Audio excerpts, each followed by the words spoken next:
Well, guys, I guess we can say welcome back, or a type of welcome back. It's been a year that we've taken off from YouTube, and you can see what we're doing. We're gonna get the barn asphalt in, paved in, everything. This is the asphalt we're getting. It's actually a recycled asphalt, and then they're gonna fill this in and this. Pretty cool, huh? So I wanted to show you before and after. Before, you can see in there.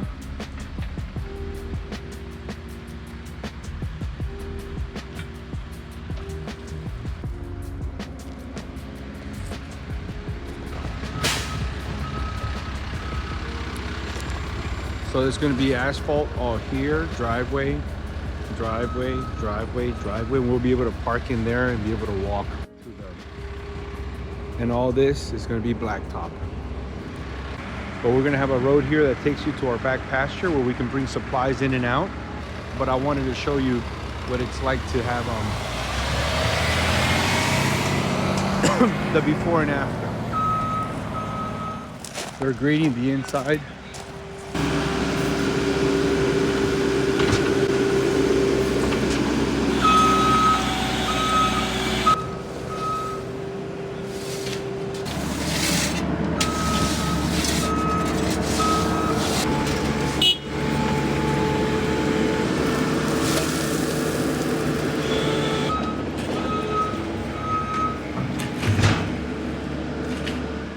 All right, so what's your name? Joe Schwartz. Joe. And you're with what company? Hickory Asphalt Paving. So Joe's here right now doing some asphalt work, right? Correct me if I use the wrong terminology. You can call it recycled asphalt, asphalt millings. It's all the same thing, but basically it is a double crushed. It's old asphalt that's taken back to a plant, recrushed, rescreened, reprocessed. So right before they turn it back into hot asphalt, that's what this is. So one of the things that I've struggled for the last 3 years, and you guys know about this, is that we had over a third of a mile, 2,300 feet of just road that just keeps washing away. And then we built this massive 5,544 square foot barn. And the dust was just horrible. We were tracking mud. And I just had Joe come here to give me an estimate on the road. As he's walking up here, he looks at the barn and he says, "What about the barn?" And I didn't know that you could do this inside of a barn. Next thing you know, I text him at 2:48. At 3:12, he had his guys here already, moving stuff out of my barn. So Joe, what are the pros of this stuff outside of being cost effective? So recycled asphalt, I mean, most people inside of a barn or, pole barn, shed, garage, a lot of times people do concrete. Concrete's nice, but concrete's expensive. If you're running a mechanic shop or, something like that, of course, yeah, you want to do concrete. But on something like this, basically you were looking for cleaner than what you had. This, I mean, you can see when it's dry, it's real dusty. When it gets wet, it's very, very muddy, very soupy, hard to keep things clean. So with the recycled asphalt, it's serving the purpose of basically a really good clean gravel. The only thing above this, or above gravel with the recycled, it still has a certain amount of oil in it. So over time, it does rebond back together. It's a lot cleaner, it looks a lot better. It serves the same purpose as, if you wanted to say concrete or asphalt. It's not quite as good as concrete or asphalt is. But it's a lot better than what you got. And if you were just to put crush and run or some type of gravel, it never totally hardens. There's nothing there to really bond it back together. It's just a different type of mud. Basically, and you still have this dust effect. Right. So when we're processing meat or animals, the dust goes up in the air, and you still have a type of mud dragging into the house, destroying everything. Right. Right, okay. And then what about icing? I was thinking about this. As we're putting it on the road, does it do very well during icing and snowstorms, stuff like that? So recycled asphalt's always going to be rougher. It's not going to be like highway asphalt, blacktop, or concrete, where it's going to be totally slick, totally smooth on top. We call it salt and pepper. It's kind of has like a grit on top. As far as traction goes, like where you've got quite a few hills here, if you had something totally slick, totally smooth, that could be an issue if you get some ice. Whereas this stuff here is going to have more grit to it. So yeah, Better grip. Exactly. Better grip. Yep. Okay. And on a project as big as ours, what's usual turnaround? Well, we're doing a lot of a lot of other stuff. Yeah, extra stuff here. Say for instance, an area like this kind of already had gravel in it, and we're just going to come in, kind of rough grade it or finish grade it, compact the base, laid out. One of the biggest things is in certain areas is the hauling. How far we hauling the material. Right. But once material's here, believe it or not, we could probably, if all the material was here at one time, I could have everything paved in one day. Wow. Yeah. Wow. So I mean that paver machine, well, it's down there. It's down around the corner, yeah. But the paver machine, like if we're doing a road and we have constant material, we can pave at about 1 mile per hour. 1 mile per hour? Yeah. If So we you're have saying- a constant flow of material, yeah, we can pave at 1 mile per hour on a road. In here, Yeah, it's different. you got can see, you know, you've got all these, posts, and we're going in and out. Like what the guys are doing now, they're just doing some hand work, because our paver machine can't go all the way up against the wall. Right. So we're gonna kind of do a little perimeter around, and then so our paver can drop down from there and then take off. And It roll just it. makes things a lot faster. So as far as pricing, it varies, right? It's like the stock market, right? It does. It depends on what time of the year it is. If the county or the state have a lot of jobs going on. So with this material where it still has a lot of oil content in it, when they turn it back into hot asphalt, you don't have to mix as much AC back in this material.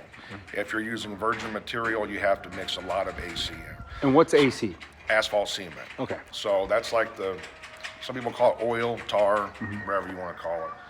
But yeah, so that has to be mixed in with gravel or with this to make it back into hot asphalt, and then of course you reheat it. So if there's a lot of county or state jobs going on and they're using this material, a lot of times they don't want to let go of it because it's way cheaper to make this back into hot asphalt. So that's a factor. The other thing is, as far as pricing, is where the job's located.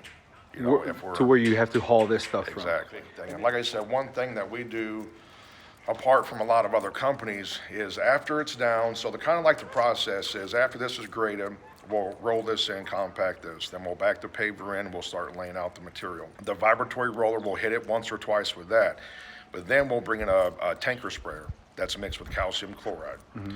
We'll spray that down, that soaks in. Calcium chloride's an accelerator anyway, so like they mix it in with concrete during the wintertime. It adds heat.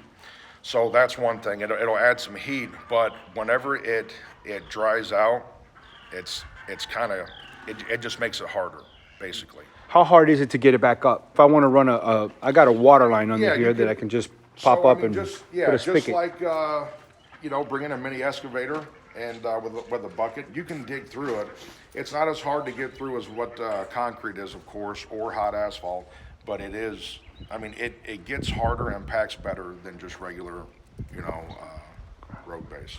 So now let's segue into like, it's family owned and operated. I have met your brother, son, nephew. Yeah, so my dad and my uncle, which that's Charlie's dad, they always work together.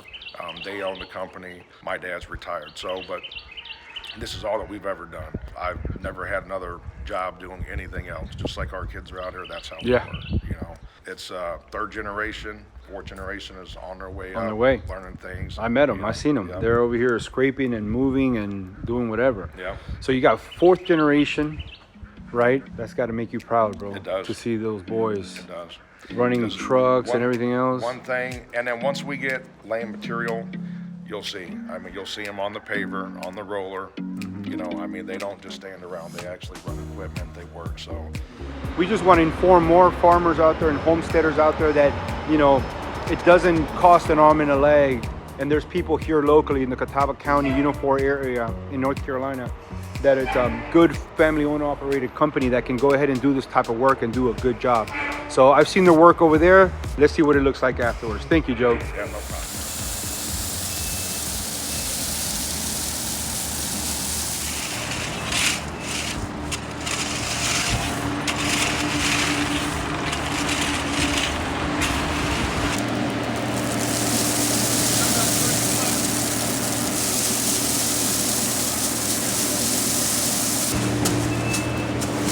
So what's your name? Michael. Are you fourth generation? I'd say so. Okay. Is this what you want to do when you grow older? Yeah. Yeah? You want to run the show though, right? Yeah, I'm gonna be doing that, I guess. Yeah, you want to write the checks, sign the checks, right? So you're Charlie's boy, right? Yep. It's my dad. Are you the smartest in the family? I'd say so. Oh, okay.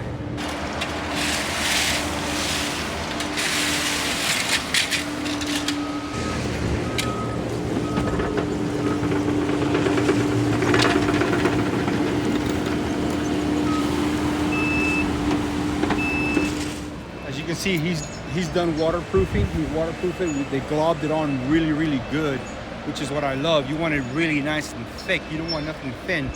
You know, this stuff will form like a membrane and it'll be amazing.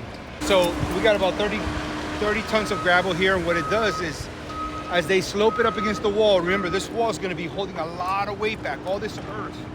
We put a pipe for drainage, we covered it with felt paper, and then we put sand, and then we put 30,000 pounds of gravel, and it's sloped away so that as they put the weight, it distributes the pressure along the wall a lot better. I went and bought them lunch. I hope they're happy.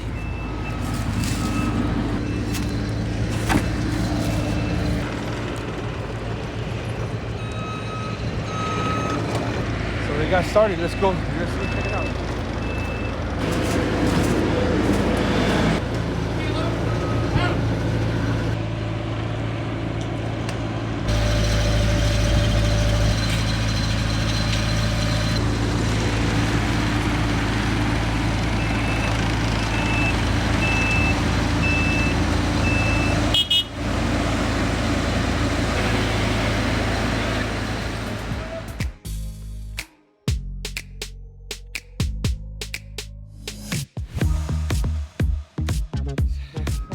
These guys have been going at it for about almost 2 days. They have pretty much 90% of everything done. We're talking about 2,300 linear feet of road, okay, along with about 10,000 square feet in our barn and around our barn. And as you can see, they rolled it. They haven't used the sodium chloride yet. I might have jacked up that name, but it's a chemical solution that they put down to make it hard. As you can see right here, the road goes all the way up to where my mother-in-law is building her house. But you can see these guys, fourth generation guys, fourth generation. They got 3 generations working right now. It's amazing. See that little kid right there, 13 years old. He took the day off from homeschool and he's out here working the machines. The kid inside that roller is also 13 years old, and it's 2 cousins that are working together. And I'm so excited. No more mud everywhere. We have now 5,800 square foot area that we can process just about anything. And I have roughly 10 different sections with 200 square feet each that I can go ahead and section off so there's no cross-contamination. I'm excited. As you can see, the road down there is going to take us out to the entrance. That's our entrance up there. It's my sister's house we just built, and there's going to be 5 homes in our little homestead. I'm going to have all the families here. 2 of them are widows, and my sister and her nieces, she's a single parent, and we have it all here in-house. So this is amazing. It's coming to fruition. For those of you who followed us, you guys saw when we didn't have a barn, when it was clay and mud everywhere, and we've been here less than 3 years, guys, less than 3 years. It's neat because the confidence in my kids and my wife and everybody in my family, my extended family, my mother-in-law, my mother, my nieces, and everyone in this community has increased because all this talk since talk is cheap, I'm walking the walk now. And now I have families coming over to eat dinner, wanting to know how this was done, how a guy who knew nothing about the country, just the fact that their grass was green and trees are tall, you know, is now doing this with the help of a lot of YouTubers, you know, starting with Becky's Homestead, Justin Rhodes, Sow the Land, Art and Bree. I'm forgetting a lot more. Honey Tree Farm, Doug and Stacy, Joel Salatin, Polyface Farms, you know, this community. And I am just so proud. Like, this is great. This has been amazing. I've never been happier. Outside of building the barn, never been happier. We have three houses being built right now at the same time, and I'm just ecstatic. We just got done with this one. It's got to pass final inspection on the ramp and the deck, and we have one house that the truss, we're waiting on the truss. It's all the way up there, and then my mother's house gets the slab poured with plumbing and electrical roughed in. So yeah. So it hasn't been easy, but the Lord has been good to us. And our builder, RPI Builders, has really been helpful. Gil Roebuck, he's the owner and operator of that building company, construction company, who is also building both of our houses. So you can reach out to him, give him a call. I'm going to put a link in the description. RPI Builders here in the Hickory metro area, and this company is Hickory Paving and Asphalt. They're Johnny on the spot. They're awesome, and I love family owned and operated. Support local, I always say. All right. So thank you guys. We're relaunching. Help us get back started. Motivate us to get back into it. We took a year off, and because we had some health scares, both with my baby that was born and my wife. So we took a year off. Now we're recharged and ready to go. We have a lot of projects that we have to talk about. We have so much content because so much has happened in over a year. We really wanted this to take off, and we really want to do this full time.